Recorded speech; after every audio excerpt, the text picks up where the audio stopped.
Yeah, so the war in Iran is both deeply unpopular and illegal. And so I think the first thing is about having a very honest and transparent conversation about that.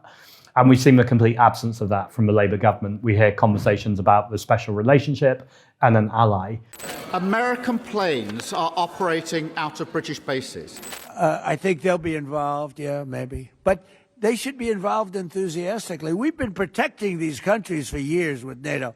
I don't think we should have an ally that is so not just complicit, but actively enabling the genocide in Gaza, as well as our country who's sharing arms and intelligence. But Donald Trump, who said that he wanted to turn Gaza into luxury condos. Donald Trump's also threatened Greenland, which we know is one of our allies. And the idea that the United States has threatened one of our allies, but we rarely hear any conversation about that. So the first thing I think is about brutal honesty with Donald Trump. I think there's probably conversations about the Epstein files as well, but they're probably not face-to-face with Donald Trump. I think that should be with the legal system. I think there's a few things we need to do. I think the first thing is to stop sharing arms and the arms licenses. I think that's quite blatantly obvious. I think the second is to make sure that whether it's Israel or whether it's other countries who are committing human rights abuses and committing illegal wars, genocides, making sure that we're being really clear about that and that we stick to international law.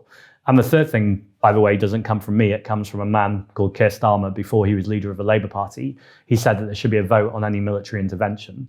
And he seems to have abandoned that pledge. I think it's really important that as a democratic body, MPs, the people who we've elected to represent us, have a vote on military action rather than being kept in the dark. There was a report out just this week from the Committee on Climate Change that said decarbonising by 2050 would cost less than a single oil shock. And the question I have is, how have we not learned the lesson from the previous times that we've had incidents like in Ukraine?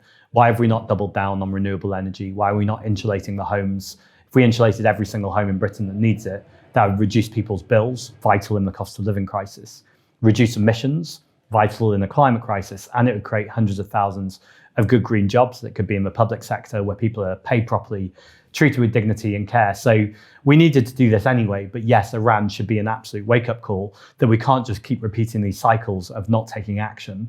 And actually what we need to be doing right now is investing in climate action and renewable energy.